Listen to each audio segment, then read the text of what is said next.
नमस्कार, बहुत स्वागत है आपका। आप देख रहे हैं ग्रांड ज्योतिष सीक्रेट। कुछ ऐसी राशियां होती हैं जो जन्म से ही खुशकिस्मत होती है, लेकिन कुछ ऐसी भी राशियां होती हैं जो ग्रहों की चाल से उनका भाग्योदय होता है। तो ग्रह के चाल हमारे भाग्य में कभी कभी अवरोध डालते हैं और कभी इतने सारे खुशियों को दे देते हैं कि हम संभाल नहीं पाते। यानी बहुत सारी खुशियां कहीं ना कहीं आपके सोच से, उम्मीद से ज़्यादा। तो शनिदेव एक ऐसे ग्रह है, जब देने पर आ जाएं तो व्यक्ति को रंक से राजा बना देते हैं, एकदम से झोपड़ी से उठाकर महल में बिठा देते हैं। और शनिदेव 2022 से लेकर आपके जीवन में बहुत बड़ा बदलाव लाने वाले हैं। तो कुछ राशियां बहुत ज़्यादा भाग्यशाली रहेंगी। आइए जानते हैं विस्तार से, क्योंकि 29 अप्रैल 2022 की सुबह से ही 9:57 पर कुंभ राशि में शनिदेव गोचर करेंगे। शनिदेव का दूसरा घर है ये, और यहाँ पर वक्री होंगे 12 जुलाई को। तो चलिए जानते हैं मेष राशि वालों। मेष वालों, आपके लिए देखिए, शुरुआत में भले ही 10वें घर में है, लेकिन आपके पेशेवर जीवन में थोड़ा सा शुरुआत में संघर्ष कराएंगे, पर जैसे ही वो कुंभ राशि में जाएंगे तब आप अपनी काबिलियत के दम पर खुद को साबित कर पाएंगे।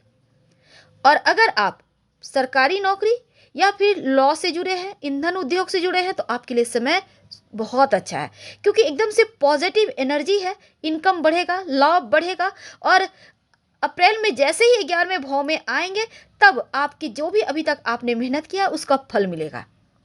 वृषभ राशि, वृषभ वालों, जो शनिदेव है ना, उनका भाग्य भाव में गोचर शुरुआत में है और आपका मेहनत का फल आपको मिल रहा है। अब यहाँ पर बहुत फायदेमंद थे, दे रहे हैं, लेकिन जैसे ही शनिदेव, क्योंकि शनिदेव का जो चाल है वो बहुत धीमा है, आपके 10वें भाव में आएंगे तो पेशेवर जीवन में बड़ा अवसर आपको प्राप्त होगा। मनचाही नौकरी मिलेगी, आपके सहयोगियों का सपोर्ट मिलेगा। और शनिदेव आपके 9वें भाव में जब गोचर करेंगे फिर से 12 अप्रैल को, तब थोड़ी सी परेशानी है, लेकिन एक बार फिर से चीज़ें आगे बढ़ेगी और आप बस मेहनत करते रहें, मेहनत का फल मिलेगा। मिथुन राशि, शुरुआत में अष्टम भाव में आपके ऊपर चल रही है ढैया। अब यहाँ पर देखिए है आपके अंदर गूढ़ रहस्यों को जानने की इच्छा जगेगी और किसी भी कार्य को लेकर आपकी प्रतिक्रिया थोड़ा धीमी रहेगी। तो ऐसे में लंबी सांस लें, व्यायाम करें, थोड़ा सा अपने ऊपर ध्यान दें। लेकिन जैसे ही वो 9वें भाव में जाएंगे तो आपका ढैया भी समाप्त होगा, रुके हुए कार्य एक बार फिर से गति पकड़ेंगे। धैर्य और शांत रहें, और इस समय विदेश यात्रा, विदेश से धन लाभ जैसी चीज़ें आपके जीवन में आकस्मिक रूप से होने लगेगी। हाँ, अपने भाई बहनों के साथ थोड़े से रिश्तों को बेहतर कीजिए और चोट चपेट से थोड़ी बचिएगा। कोई गंभीर समस्या लेकिन नहीं है, फिर भी थोड़ा सावधान होकर रहें तो उत्तम है। आप चाहें तो शनिवार के दिन एक सरसों के तेल का दिया पीपल के नीचे जलाएं। कर्क राशि, आपके ऊपर अभी तक देखिए सप्तम भाव, विवाह भाव में बैठकर वैवाहिक जीवन का थोड़ा सा उथल पुथल मचाए हुए हैं, लेकिन जैसे ही वो आपके अष्टम भाव में जाएंगे अप्रैल में, तो क्या होगा, आपके ऊपर ढैया शुरू। अब शनिदेव का ढैया शुरू होना, आपके अष्टम भाव में आना, खुद को थोड़ा सा अकेलापन आपको महसूस होगा। आपके कर्मचारी जो आपके सहयोगी हैं, कहीं ना कहीं थोड़ा सा आपके विरोध में कोई साजिश रचेंगे। आपके जीवन की बहुत सारी योजनाएं विफल रह सकती हैं। पर्सनल लाइफ में, पार्टनरशिप में, जीवन साथी के बीच आपके मित्रों या रिश्तेदारों की वजह से गलतफहमी भी दिख रही है। तो जुलाई के महीने में शनिदेव एक बार फिर से सप्तम भाव में आएंगे तो वैवाहिक मामले में वैसे तो ठीक रहेगा, लेकिन थोड़ा सा यहाँ पर आपके मतभेद वगैरह जो भी हैं उनको हटाइए। सिंह राशि, ये गोचर आपके लिए 6ठे भाव में शुरुआत में है, लेकिन जैसे ही आपके सप्तम भाव में आएंगे, विवाह भाव में, तब भाग्य का साथ मिलेगा। आपका विवाह तय होने के योग बनेंगे। कोई लेकिन गलत ये होगा कि 6ठे भाव में रहकर पुरानी बीमारियां थोड़ी परेशान करेंगी, पर दूसरी तरफ आपकी मेहनत का फल आपको भी देगा। और इसमें सिंह राशि वालों जॉब करते हैं तो समय अनुकूल है, वरिष्ठ लोगों का साथ मिलेगा और आपकी मेहनत का आपको वो फल भी देंगे। तो जो कन्या वाले हैं उनके लिए देखिए, शुरुआत में आपके पंचम भाव में है। जो विद्यार्थी हैं, पढ़ाई लिखाई में थोड़ी बहुत बाधाएं हैं, एकाग्रता थोड़ी भंग होगी, लेकिन थोड़ा संघर्ष करने के बाद जैसे ही वो आपके अप्रैल में आपके सप्तम भाव में, 6ठे भाव में आएंगे, रोग चोट ऋण कर्जे शत्रु के भाव में आएंगे, तो ये समय फिर भी सकारात्मक है, क्योंकि यहाँ पर देखिए नौकरी करते हैं तो समय अनुकूल है, परिश्रम है, लेकिन परिश्रम का फल मिलेगा, वेतन वृद्धि होगा। पर जुलाई में 12 जुलाई को एक बार फिर से जब वापस से पंचम भाव में आएंगे तो आर्थिक लाभ होगा, फायदेमंद है। किसी प्रकार का आकस्मिक लाभ होने की संभावना है और कर्ज वगैरह किसी भी तरह का आप लेना चाहते हैं तो वो स्वीकृत हो जाएगा। तुला राशि, तुला वालों चौथे भाव में शुरुआत में है, आपके ऊपर चल रही है ढैया। सुख शांति कहीं ना कहीं भंग है, पर ये जो लड़ाई झगड़े दुख है निराशा है, सुख शांति भंग हुई पड़ी है, ये जैसे ही आपके पंचम भाव में आएंगे तो चीजें एक बार फिर से बेहतर होती नजर आएगी। पंचम भाव में गोचर करने से विद्यार्थियों के लिए ज्यादा अच्छा वक्त लाएंगे और घर से बाहर निकलकर आप पढ़ाई करने जा सकते हैं। खुद का व्यवसाय है तो आपको लाभ होगा, अपने शौक अपनी रुचि का व्यवसाय करने की योजना बनाएंगे और अपने लगन और मेहनत से सफलता भी प्राप्त करेंगे। तो जैसे ही 12 जुलाई को वापस पंचमे भाव में आएंगे तो अपना मकान अपना घर का सपना भी पूरा करवाएंगे, यानी पॉजिटिव है। तो आप बहुत भाग्यशाली रहने वाले हैं। तो शनिवार के दिन आप ब्लू कलर का कपड़ा जरूर पहने। जब वृश्चिक वाले हैं, शुरुआत में तीसरे भाव में है, कठिन परिश्रम और एक्टिव हैं आप, भाई बंधुओं का साथ मिलेगा, साहस पराक्रम बढ़ेगा, शारीरिक रूप से आप फिट है।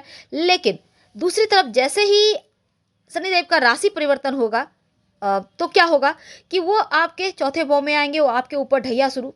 अब ढैया चलने लगेगी तो कहीं ना कहीं रिश्तों में खटास है, पर फिर से जब वो 12 जुलाई को आपके चौथे भाव में आएंगे तो जो विद्यार्थी हैं मन भटकेगा, पढ़ाई लिखाई पे फोकस कीजिए। हालांकि स्वास्थ्य में सुधार करवाएंगे और एक बार फिर से शनिदेव जैसे ही यहाँ पर खर्चों वगैरह को लेकर लापरवाही मत कीजिएगा, धन बचाने की ओर अग्रसर हो, क्योंकि शनिदेव कहते हैं कर्म का फल देंगे। तो धन बचाइए और धन का उपयोग कीजिए। धनु राशि, आपके ऊपर चल रही है शनिदेव की 7.5 और ये अब समाप्त होने वाली है 29 अप्रैल 2022 को। तो यहाँ पर आर्थिक लाभ, जाते जाते शनिदेव आपको बड़ा लाभ देने के मूड में है, यानी आकस्मिक रूप से धन आएगा, विदेश जाने की योजना बन रही है और इसमें आपको बहुत सारे मौके मिलेंगे। हालांकि आप किसी संपत्ति प्रॉपर्टी में निवेश करना चाहते हैं तो आपको इसका फल भी मिलेगा, और अगर आप अकेले हैं तो बढ़िया प्रस्ताव है, विवाह तय हो सकता है। लेकिन जैसे ही शनिदेव का राशि परिवर्तन होगा आप संतान प्राप्ति के योग भी बनेंगे, क्योंकि संतान भाव पर दृष्टि है। तो ऐसे में आप अपनी शौक अपनी रुचि का व्यवसाय वगैरह भी करेंगे और अप्रैल के महीने में शनिदेव आपके दूसरे भाव में जाएंगे तो आप आकस्मिक लाभ, आकस्मिक जो यात्रा है उसके योग बनेंगे। वैसे तो मकर वालों आपके लिए चल रहे हैं शनिदेव की 7.5 छाती पर और 29 अप्रैल को आपके अंतिम चरण का, तीसरा चरण का 7.5 शुरू हो जाएगा। शुरुआत में जीवन में अनुशासन है, परिश्रम है, लेकिन जैसे ही आपके 29 अप्रैल के बाद अगर आप पेट्रोलियम क्षेत्र से जुड़े हैं, अगर आप लक्ष्य प्राप्त के लिए थोड़ा और मेहनत करें तो यकीन मानिए चीजें आपके पक्ष में आ जाएंगे। और दूसरे भाव में गोचर करने से आपका व्यापार, खासकर व्यापार से जुड़े हैं तो विशेष लाभ देगा। अटके हुए तमाम संसाधन से लाभ होगा। अविवाहित है तो विवाह तय होगा। स्वास्थ्य की समस्या परेशान करी थी वो ठीक हो जाएगा। आपकी वाणी पर थोड़ा सा सिर्फ आपको काम करना होगा, कठोर शब्द मत बोलिएगा।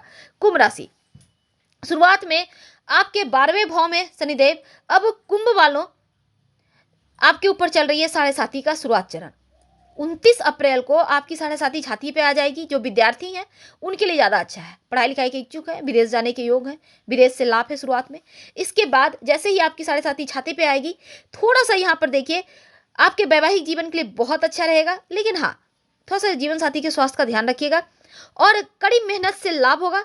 आप अपने तमाम प्रयास से लाभ कमाएंगे। जुलाई में शनिदेव वापस 12वें भाव में आएंगे, तब आपके लिए जो विदेश से कारोबार करते हैं उनके लिए ज़्यादा लाभ के योग बनेंगे, लाभ होगा।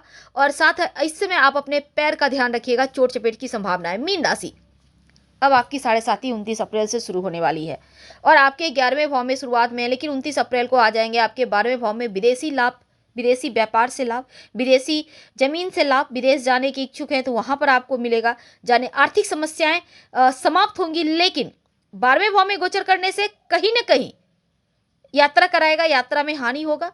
और धन के मामलों में आप थोड़ा संभल के रहें, किसी पर भरोसा ना करें और थोड़ा सा रोड क्रॉस करते समय, पैदल चलते समय सावधानी बरतें, क्योंकि छोटी मोटी चोट चपेट दुर्घटना जैसे योग भी हैं। प्रतियोगिता परीक्षा की तैयारी कर रहे हैं, समय अनुकूल है, क्योंकि एकाग्रता, गतिशीलता आपको कम परेशानी में सफलता दिलाएगा। धन्यवाद।